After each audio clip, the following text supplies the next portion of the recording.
Bienvenidos amigos al canal del lector de Ortega y Gasset. Atención, he empezado a leer esto de Cioran y parece que tiene las claves que nos van a permitir entender lo que es la vida. A ver, dice Cioran, Émile Michel Cioran, la vida es la carrera a un tiempo querida e inevitable hacia... Acaba de sonar el teléfono y he olvidado lo que quería decir. Pero, Cioran, majo, ¿qué me cuentas? Una persona tan inteligente y tan ilustrada que yo quería que nos iba a resolver esta cuestión básica y nos deja así colgados de la brocha. En fin, que como de costumbre tendremos que recurrir a Ortega para buscar respuestas a este asunto. Y sí, menos mal, Ortega dice que la vida es la grande, esencial inquietud. Y su discípula, María Zambrano, viene a confirmar esta idea. Toda vida se vive en inquietud. Es decir, que somos los humanos un depósito de inquietud. Estamos hechos de fundamental e irrevocable desasosiego. Correlativamente, el mundo se nos presenta a su vez como inquietante, pero aunque desaparecieran todos los motivos de inquietud objetiva, o no consiguiéramos dar con ellos, aún permanecería activa nuestra inquietud subjetiva, nuestra propensión a las preocupaciones, que no necesita de ningún motivo externo para desencadenarse. Y a lo mejor es a esto a lo que con su habitual ironía se estaba refiriendo Cioran.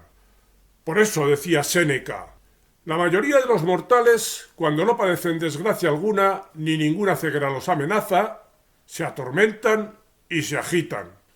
Y bueno, es lo mismo esto que dice Séneca que lo que viene a decir Cioran en su lenguaje particular, que tan socarrón tiende a ser.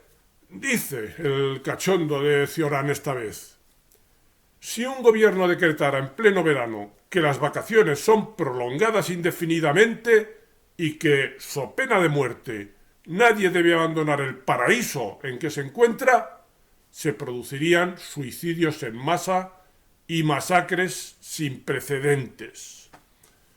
Este es un canal de divulgación de la filosofía y sus alrededores, especialmente la filosofía de Ortega y Gasset, el pensador en lengua española más importante habido hasta el día de hoy. Ayúdame en esta tarea divulgativa haciéndote suscriptor y dando al me gusta. Goethe le hizo decir a su Fausto mientras hojeaba la Biblia, pues bien, escrito está, en el principio era la palabra. Ya aquí tropiezo. ¿Quién me ayudará a seguir? Me resulta imposible darle un valor tan alto a la palabra. He de traducirlo de otro modo, si es que por el espíritu estoy bien iluminado. Escrito está, en el principio era la idea. Piensa muy bien este primer renglón, no vaya a precipitarse tu pluma. ¿Es la idea lo que todo ocasiona y crea? Debiera, pues, decir, en el principio era la fuerza. Pero también, mientras esto transcribo, algo me advierte que no restaré en ello. El espíritu me ayuda. De repente veo el consejo y sin miedo escribo. En el principio era la acción.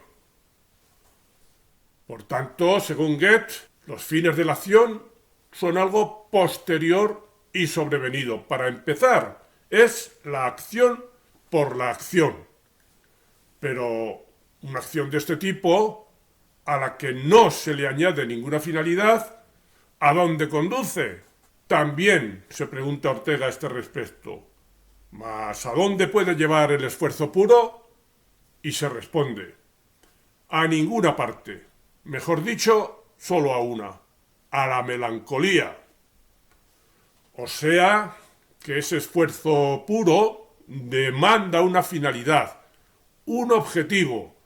No sé si podemos decir que una utilidad, como añadido finalmente necesario. También, dice Ortega, el esfuerzo aislado y no regido por la idea, por sí mismo carece de finalidad. El fin es siempre un producto de la inteligencia, la función calculadora, ordenadora.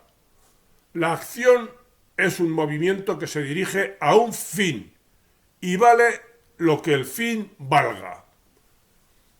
En suma, que tenemos ante nosotros dos motivos de inquietud, uno subjetivo y otro objetivo. El subjetivo es el que hace nacer nuestra acción de dentro de nosotros mismos. Por mandato genético estamos obligados a la acción por la acción. Y el motivo objetivo es el que nos permite acoplar nuestro intrínseco impulso hacia la acción con alguna necesidad existente fuera de nosotros.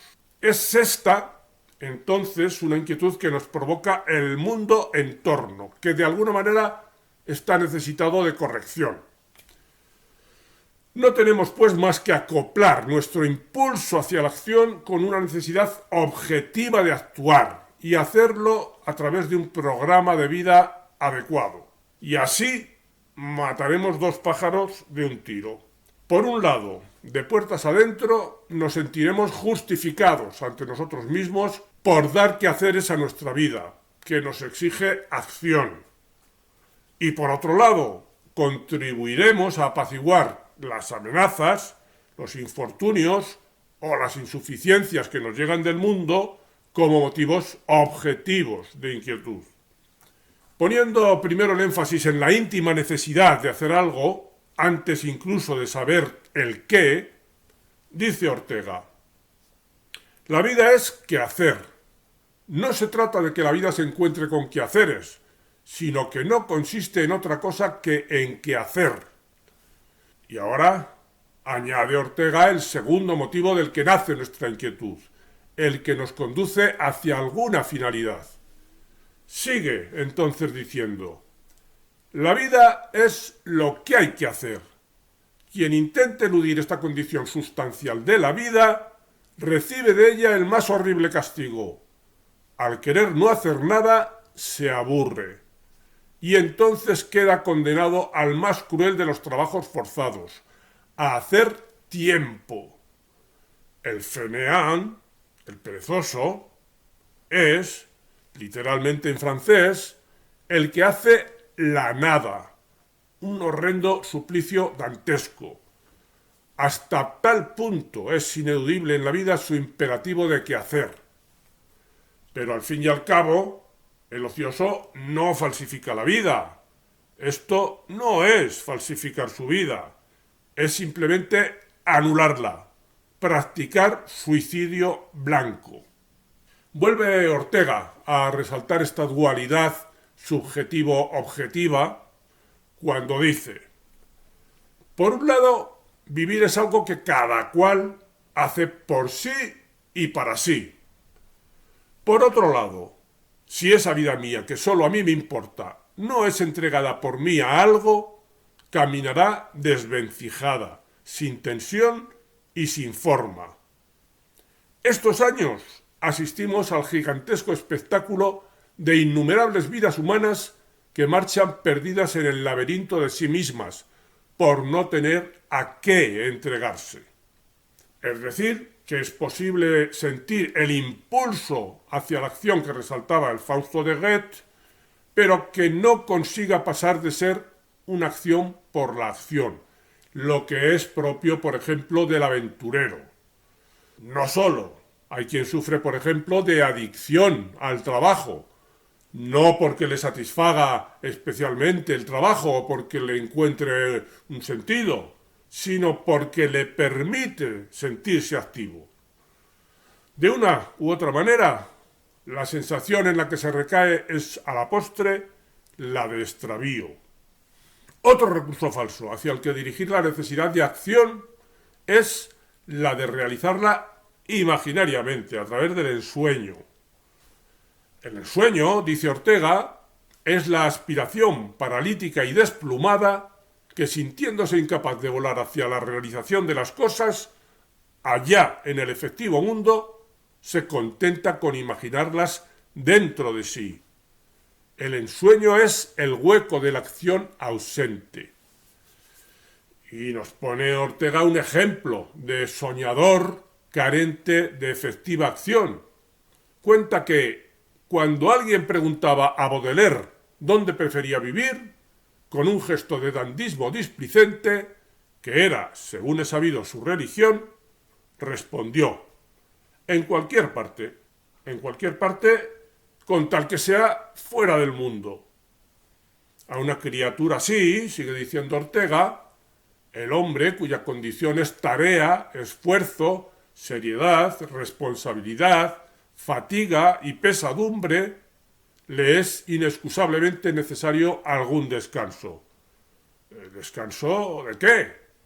Ah, claro está, ¿de qué va a ser?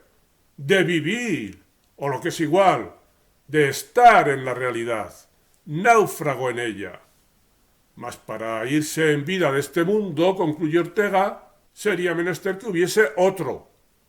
Para que haya otro mundo a que mereciera la pena irse, sería preciso, ante todo, que ese otro mundo no fuese real, que fuese un mundo irreal. Baudelaire no aspiraba a alcanzar, podríamos decir, que las partes sublimes de la realidad, sino a evadirse de ella. Siguiendo la tradición de la modernidad, para la que la vida es sueño, decía este poeta: la sensatez nos dice que las cosas de la tierra bien poco existen y que la verdadera realidad solo está en los sueños, lo cual le convierte en un referente del arte contemporáneo que desdeña la realidad y busca en el solipsismo la fuente de inspiración. Baudelaire llevó una vida desordenada. Era adicto a las drogas, frecuentaba los prostíbulos, lo que le acarreó contraer la sífilis, que finalmente le llevaría a la muerte. Despreciaba el sentimiento del amor, porque suponía entrar en el otro. Y el artista, según él, no debe salir de sí mismo. Escribió también Las flores del mal, en donde asimismo eleva a categoría la necesidad de oponerse a la moral y a las buenas costumbres. Y asimismo sanciona la belleza de la fealdad. Escribió otro libro, Los paraísos artificiales, en el que cuenta sus experiencias con las drogas. Baudelaire era un bohemio profesional, valga el oxímoron, que huía de cualquier compromiso que le vinculara con el mundo real. Él literalmente aspiraba a salirse de la realidad y explicaba uno de sus métodos preferidos en Los paraísos artificiales. Embriagaos, decía en uno de sus poemas más conocidos. E inevitablemente acabó cayendo en lo que, gracias a él, sobre todo, conocemos como spleen, el aburrimiento como modo de instalación en la vida, que es a donde uno acaba cayendo cuando no se tiene nada que hacer en el mundo real. En fin, todo un exponente, este Baudelaire, de la época en que hoy vivimos. Un adelantado del posmodernismo, puesto que las ideologías de este posmodernismo, al cerrar el acceso al mundo real, mantienen al individuo vinculado a ensueños. Sin embargo, donde la vida existe realmente es aquí abajo, en el mundo real. Y si uno ha perdido el contacto con él, la consecuencia para empezar es el aburrimiento. Y para seguir, el extravío, porque allí arriba, en el mundo de los ensueños, no se puede hacer nada. La gran influencia ética, estética y cultural que ha emitido Baudelaire abre grandes interrogantes sobre el sentido de una cultura impregnada de todo lo que este poeta maldito adelantó. Decía Julián Marías que el aburrimiento es el máximo enemigo de nuestra época. ¿Por qué tanta potencia en esa enemistad? Pues para contestar, acabaremos citando como al principio a Cioran, que esta vez sí parece tener una respuesta, aunque simule que está hablando de otras culturas. Dice: los romanos no desaparecieron de la superficie de la tierra a causa de las invasiones bárbaras ni del virus cristiano. Un virus mucho más sutil les resultó fatal. Una vez ociosos, tuvieron que afrontar el tiempo vacío. Maldición soportable para un pensador, pero tortura sin igual para una colectividad. La temporalidad güera caracteriza el aburrimiento. La aurora conoce ideales, el crepúsculo solamente ideas, y en lugar de pasiones, la necesidad de diversión.